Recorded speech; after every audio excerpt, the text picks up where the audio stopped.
Very good morning to you all. Welcome along to the webinar. My name is Kath. I think most of you may have heard of me. Software trainer for NMR, but I'm very pleased to see you along today. And if you're catching up on video, excellent as well. We always record these sessions. I'm doing a webinar a month at the minute on Herd Companion, various different topics. So please do ask questions through the Q&A panel as we go through, and I will come to those at the end, absolutely. And you'll see on there also, I have put in a link for the next webinar, which is all about yonis. So that's on the 26th of March. So be delighted if you could join me for that one as well. So let's begin. Today we're looking at a bit more detail in cell counts and drying off specifically. Here we go. Okay, so there's a few bits we can do as an overview, and then the ability to drill down into a lot more detail with cell counts. That's what individual milk recording is all about. So as an overview step, if we go into production, it's all about this area here today, really, this cell count monitor. Now we know from analytics that a lot of people go straight to the standard cell count report. And absolutely, why wouldn't you? It's one of our key reports that people look at. But there's a whole load of other bits and pieces surrounding it as well that you can glean information from. Selective Dry Cow Tool. Now this one opens up on a separate window. So you can go back into the site in a second. And it's a really nice summary sheet of what's happening to the herd as a whole. So various different sections. This is what it looks like here. Bulk milk results, and it tells you where the data is coming from as well, which is quite useful. So this is NML daily bulk testing. So about 97% of dairy farmers across the land should be able to access this one as a cell count trend of what your bulk's doing, average for the year. So a real broad overview of what's happening here, and then proportion of results like so. So if we then go down a bit further, there's a couple of key numbers in this one. Individual cow cell counts, so data coming from recorded NMR information. Maximum cell counts of all lactations completed last year. So this figure here, or whichever threshold you're looking for really, but maximum lactation cell count less than 200, 59%. So what does that mean? So 59% of the herd had no high cell counts throughout the whole of their lactation. So really, really interesting figure, and we can then start to look at, okay, we're achieving, over half are staying healthy and low. So how, for the other ones, what's happening with those? Are there any patterns or trends that we can draw in? You've got a dry period management here to start with then in terms of, and this you'll see again in Herd Companion as well, but where we're drying off high and then carving in high, so 9% of those. And other aspects as well in terms of high to low protection and cures and so on. So that one, as I say, is replicated shortly, but this figure here, you can't get anywhere else. So it's a really good one to just zoom in on to start with and see, okay, where are we starting from? How can we improve or whatever? A couple of other bits in this tool, mastitis cases. So again, recording through, regular milk recording. Just as a quick check, if you wanted to see, have we got any mastitis for this herd? We can have a look, or from a farmer perspective, and then there's a variety of people on the call today. So for farmers, absolutely, this is all about you. But you've got a nice little graph here. If you ever needed to create one for your mastitis cases, it's in here, so you can feel free to grab. How many cases in the year? So doing really well here, and what that equates to cases per 100 cows. And index cases, so this one here, how many of those cases are occurring in the first 30 days? Now, we're only dealing with 10 here, interestingly. I'm wondering whether, no, it is a rolling one, so it's not just 2026. This is looking at a rolling year right the way through, but no index cases to report here on this one, which is quite good.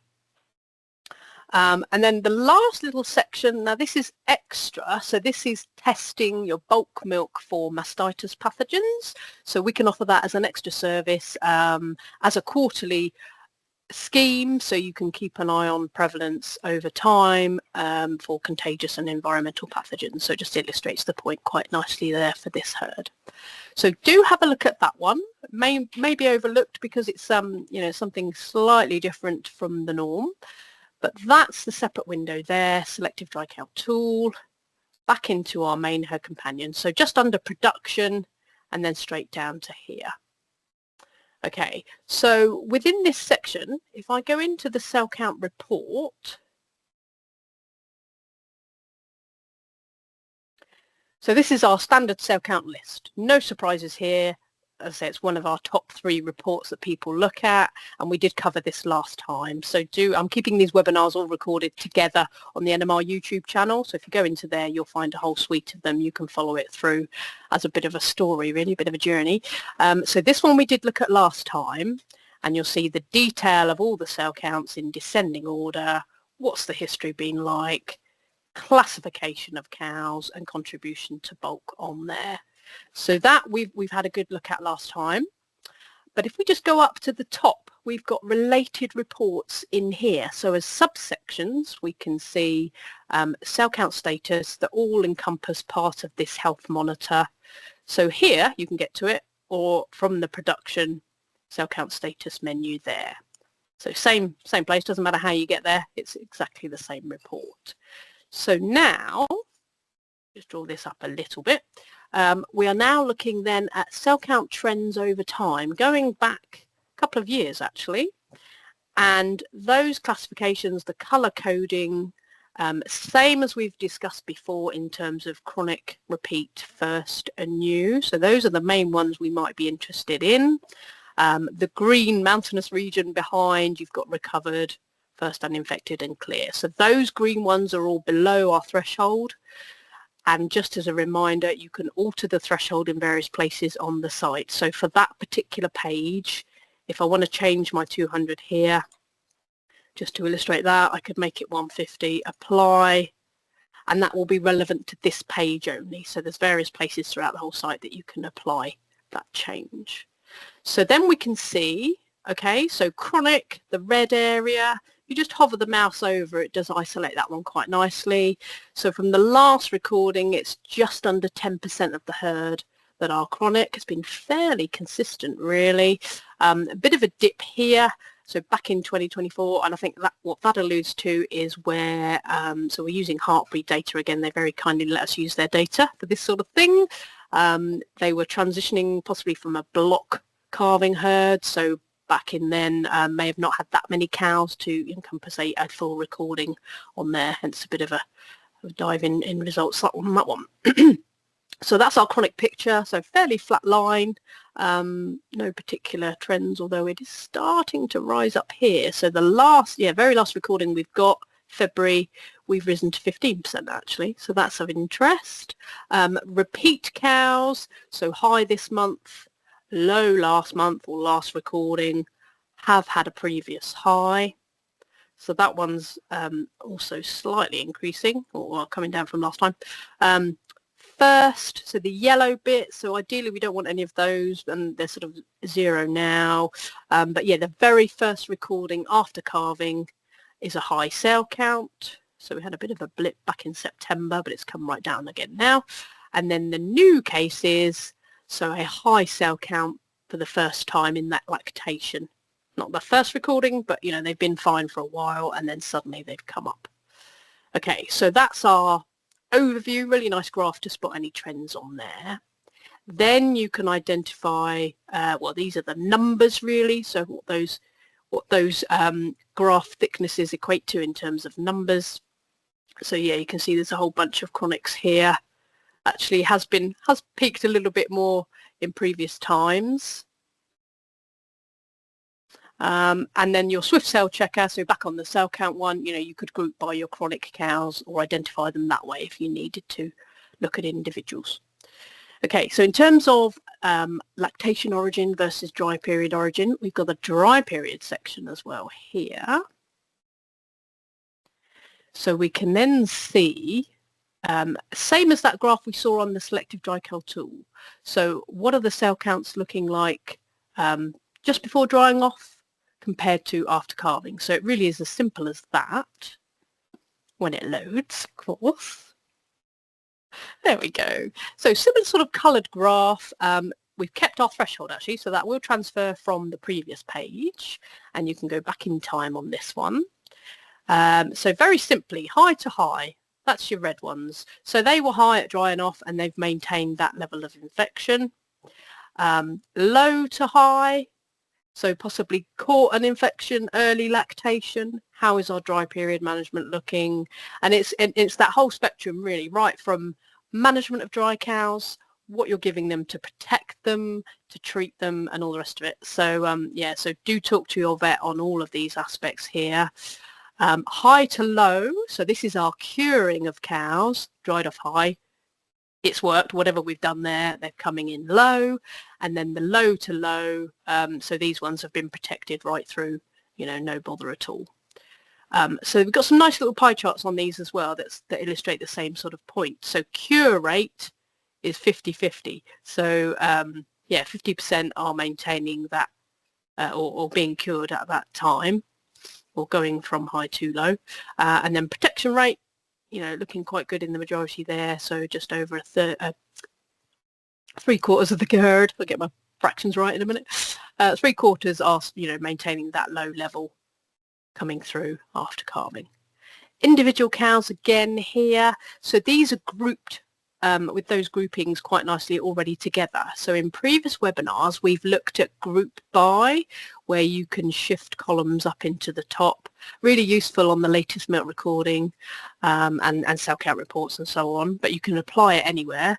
This one actually has it already in place. So cell count change is grouped automatically. And then you end up with these 4 areas. So the low to high cows, there are 14 of those. And the table almost works in a reverse order. So what we've got here, second last cell count in previous lactation, and then the last one. So they went from this figure here to this one, dried off, calved in, first cell count. You can see that the differences then is high. The number in brackets, how many days in milk that was when that test was taken. And then their journey going forward, second cell counts, you know, where we've got those as well. You can also see how many times they've been high previous lactation and how many days in milk they are now. Now I've changed my threshold to 150, so you know we're lowering the bar as it were. But on a 200 it could look quite different, so just being aware of what your threshold is as well for those ones. And then you've got high to high, and you can expand this table as well. So down here we've got a limit of 20 rows. So if you want the whole lot all together, as with any Her Companion report, you can do it that way as well. If you need to export that table, most of the tables on Her Companion have an export option here, or it will just say the word export literally. Export into Excel, formatted beautifully, but you've also got PDF options up here as well. So you can send that to anyone that you need to and take it offline and have a little further investigation.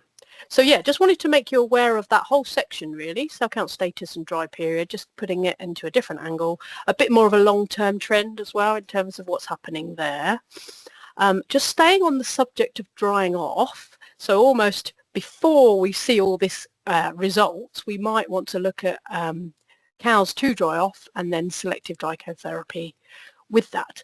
Excuse me. And there's a really good action list to illustrate that one. So our reports up here, cows to dry, so all of our action lists feature in here. And depending on how you're putting in your data to NMR, some people enter it straight into Her Companion, others coming in from software. If you're on a live link, then this is going to be updated daily. Otherwise, it is at a recording. The information is changing, so so that can have an impact on what you're seeing and when. So we are looking at cows to dry off in the next 30 days by default. Dry period length, you can't see a setting in there, usually set to 56 days. It will depend on your individual herd NMR settings.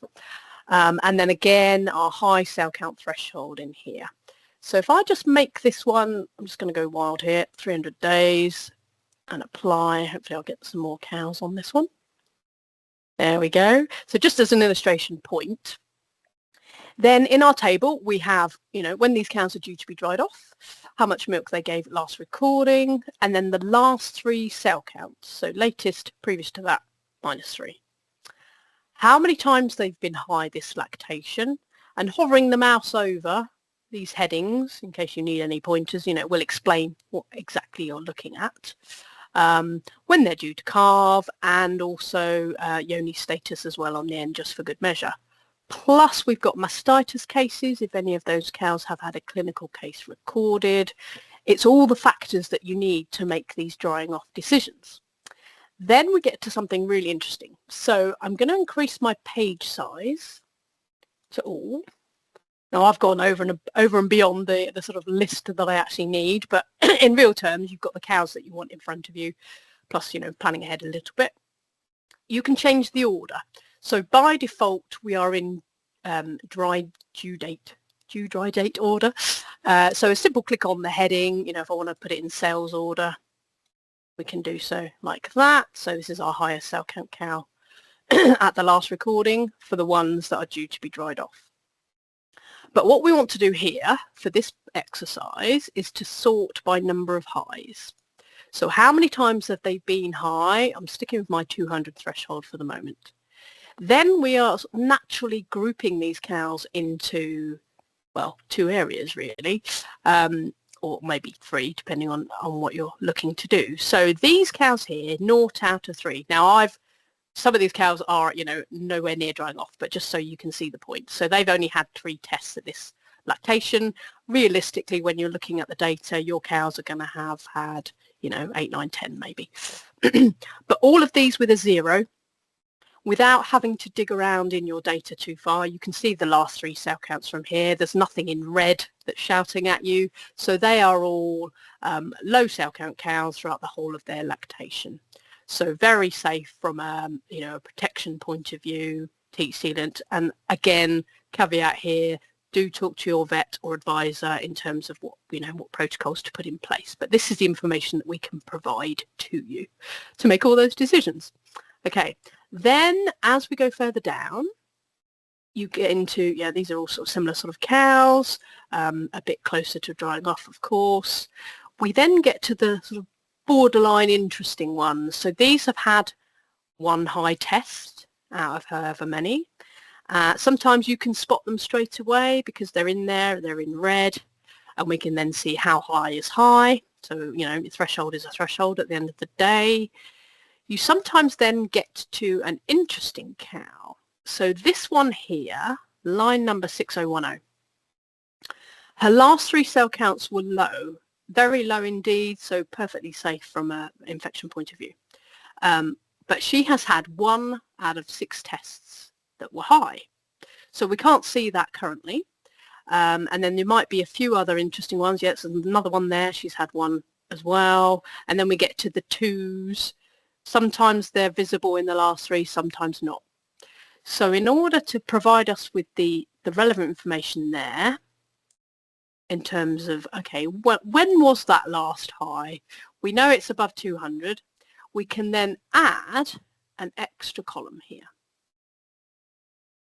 So show extra columns produces this little table, and we've got various bits of information you can bring in, but the days since high will then give us an indication of how long ago was that high test. So if I pick that up, drag it into my table and just drop it into the headers there, close that one down. Then I get to my interesting borderline cases. So cow 6010, there she is. And don't forget, if you've got a great big long list of cows, let's make life easier. We can just filter on this particular one. Okay, now we can see last 3 tests were high. She's had 1 high test. It was 171 days ago. So you can then work out, in terms of applying dry cow therapy, we've got all the information we need. There aren't any clinical cases recorded. You could then go and investigate that cow, absolutely, if you want to really hone in on the detail. Can't remember 171 days ago. Let's go in and have a look. And that will take you to her individual record, and you can just spot there, back in September that was. Rest of them have been absolutely fine. So all the information is there to grab. If I just go back 1 step, Close that again. And then, oh, has that lost my, yes it has, hold on, sorry, columns. So going back on the browser doesn't actually help, we needed to go back into the report. Right, there we are. So days since high, so just bring that one in, and then when you're looking at these clusters of cows, particularly the ones in the middle, if we've sorted by that way, you know, it gives you everything that you need really to make those decisions. To the tail end of the table, where we've got, you know, 5 out of 6 high, 7 out of 7, it's a more obvious shift to, we know what we're going to apply to these cows to ensure they are fully, you know, clear, protected and everything else. So yeah, so real good, useful report, not just about drying off, but also with all the elements that go with the health and protection and curing and so on. So if you've never seen that one before, I hope you will benefit from it. Absolutely brilliant. Right, the other area I wanted to cover was KPIs today. So back up to the top, we have 3 areas where you can get your KPIs from.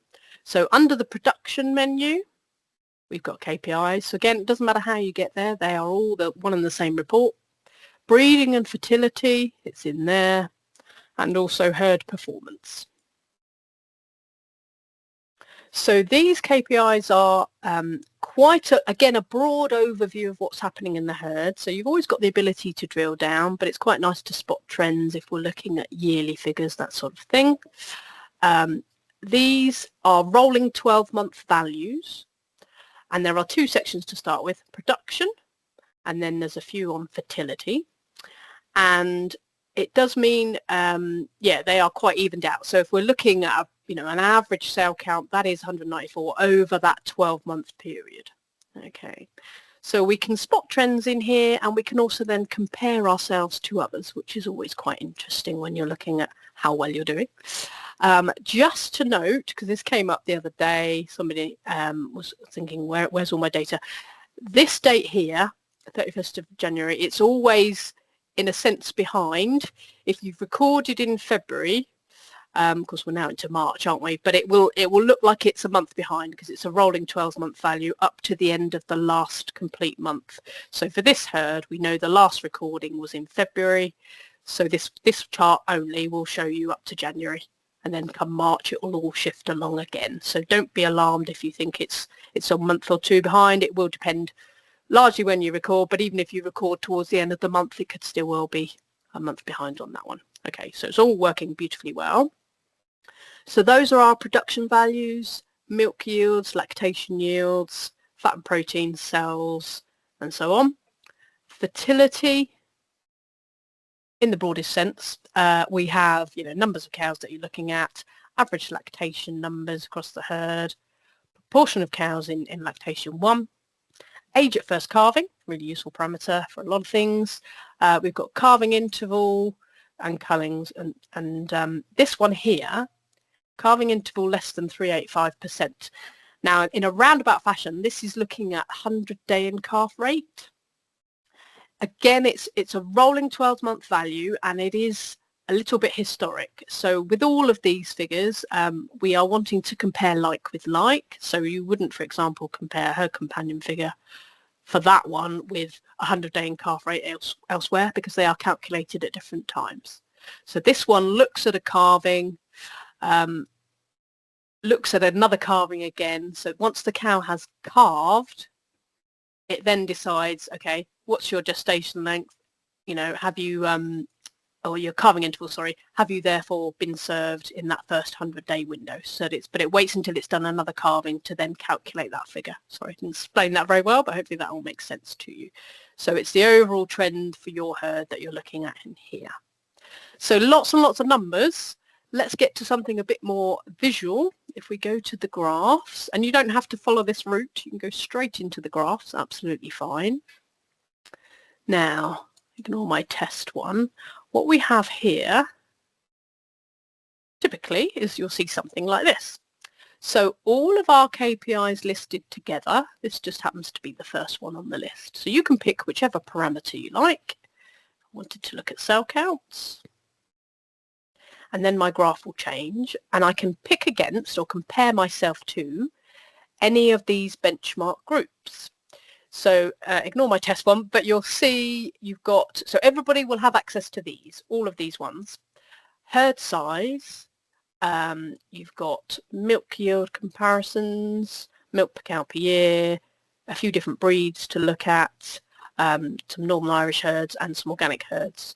So ideally you pick a benchmark group relevant to your herd, comparing like with like. So if I stick with my herd size one, for the vets amongst you and the consultants, you have got the ability to create your own benchmark groups.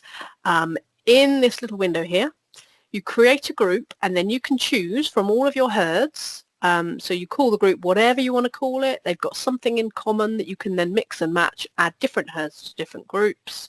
From a management perspective, you know, your robot herds, your organic herds, whatever you want to call it, because little herds, don't matter at all. Location, then you can actually compare each herd with the herds in that group. So it defines that likeness even more strongly. And if you need any help with that, absolutely give me a call. So what we're seeing here, my herd is in pink, and you can hover the mouse over just to see the exact values. So that's my rolling 12-month trend. Interesting, cell counts are a little bit on the rise, although they are plateauing slightly now. The green solid line, I'm just pointing at the screen, so if I move my mouse, it'll show you all the writing. But yeah, green solid line is the average for that group, and the range of the group is the green coloured in area. So we've got one herd along the top line here, which could change midway, absolutely, and then another herd all the way down here. Okay, and then again you've got a table of figures to show you. So each of these, so then you could just mix and match and say, right, now I want to look at milk per cow per year. How do I compare to that for cell count? You know, below average, which in this case is good. Then we can swap this one and say, right, now I want to look at age at first calving for that particular benchmark group, and so on. So you can really have a good play with the data here. Everything collectively together is under KPIs at a glance. And this is where it gets really interesting, because then you realise, actually, I'm not comparing myself with a true likeness of groups of herds, because I've got quite a few of these black triangles, which means I'm outside the range of that group. So possibly for, you know, milk per cow per year of life, milk per cow per year, it's all the milky ones, isn't it, and the fat and lactation length. Sometimes you may well be the best herd in that group, or the worst equally, so you might well sit on the edge. But just if you're getting, you know, 2 or 3 arrows, then we know we're a little bit over, so I can come down a little bit perhaps, see if that makes a difference. That's actually even worse. Okay, but you can see then the green square indicates your position within the range of that group of herds. Each group, incidentally, I'm going to go back to my herd size one, that was a bit more appropriate. Each group contains 50 NMR herds, and they are randomly selected other than the criteria of that group name, and we update that yearly usually. Okay, so it gives you an idea of your spectrum, you know, where the good, where the bad sits, and you can read off this graph as well in terms of percentiles. Then we get to this one, comparison by herd, so we have even more figures to look at now. Just makes the graph a bit more visual in terms of excuse me, where you sit. So still looking at that herd size group, age at first calving, you can swap it again. The yellow herd, H1, is me. The actual individual herds now are listed along that graph, so this is where I'm sitting. All the raw data is in here, and then you can swap around, you know, you could filter out or just sort for all the other different aspects as well. So if we were looking at, let's say, protein, I can just sort on that one. So the graph hasn't changed, but this just shows me my position within that 50 herd table. So these sorts of graphs, if I just show you there, as a sort of screenshot for this one, it's all completely anonymous. So, you know, I'm in a particular herd, but there is no identity visible at all. If you were to grab this, so talking to the advisors of this world now, Or maybe even a farm, if you've got several of your herds together, you could equally do this exercise, grab these graphs and then, you know, a presentation of the farmers in amongst it to see, okay, let's see where we all sit compared to other people. Particularly if you've got your own benchmark groups, then it's a within practice or consultancy group of farmers to, you know, just have a bit of a view of where we all, how we all compare to each other, really. So as I say, anybody's got access to this, just depends how many herds you have, really, in terms of what you can grab. Okay, well, perfect. Half an hour, all done. That's brilliant. I will leave my screen on. I finally sorted how to get my questions up without having to lose my share screen. So let me just have a look up here. Perfect. So are mastitis cases automatically sent over from Uniform? Absolutely brilliant question. Yes, they should be, or they certainly can be. So we have a thing called a live link, which can run from Uniform automatically every day. That will send in all of your recorded data in terms of calving dates, services, that sort of thing. It includes mastitis and lameness cases. So if you're not seeing that, we can certainly set you up. But it just means, yeah, we can grab those, you know, they filter in automatically every day. So do give us a shout or talk to your area person if you want that initiated. I can certainly do that for you as well. So equally, depending on which angle you're coming from, actually in relation to that question, if you're a vet on Uniform, you should then see that sort of data coming in through the Uniform feed, because that's the whole database in any case on there. Okay, any other questions?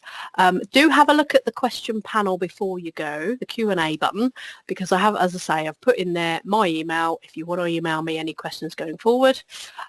There's also a Herd Companion Facebook group. So there's various bits on there to grab, and these webinars always get posted on there as an advert of the event coming up. And my next webinar, as I say, there's a link on there to join. So if I get some people joining before today, that would be marvellous. That shows me that link is working because I haven't sent it anywhere else yet. But that's all about Yonis in a lot more detail with herd-wise and Yonis 1, 2, 3, average test value, what the trends are telling you and so on. So I will leave it there unless there's any other questions. I'll just check the chat. Actually, I did disable it, but just in case it's anybody sneaked in that one. No, that's good. Oh, here we go. How do I see which farm corresponds to which number on the chart? Well, yes. You don't know. That's the thing. So you only know the yellow one, H1, is always the herd that you are in. So we've got that, of course, up here. All of these other ones, if you're looking at the NMR group, those are all anonymous, absolutely, so you'll never find out who they are. If it's your own benchmark group, you might be able to determine who they are from the data, but they will all be anonymous in that regard, really. Yeah, so sometimes farmers can work out who they are, you know, by number of cows or some particular figures, but it is designed to be anonymous on that one. Thank you for your question. Right. Is it possible to create a KPI graph with people that you know? In terms of farmers that you know, so are you coming from, let me just see if I can work out who you are. Are you a vet? Or are you a farmer? If you've got the farms on, it depends what you've got on your herd companion. So if they're all on there, for your farms, or if you're a farmer with, you know, one enterprise of several different herds, if they're all on there together, then yes, you can create a benchmark group with essentially those farms that you know. Yeah, so perfectly possible, but the anonymity of this is absolutely fixed, really, other than identifying them through sort of general figuring it out means. Yeah. So really, yeah, you'd have to, I suppose, switch herds to identify, you know, where each herd sits individually, if that makes sense. So,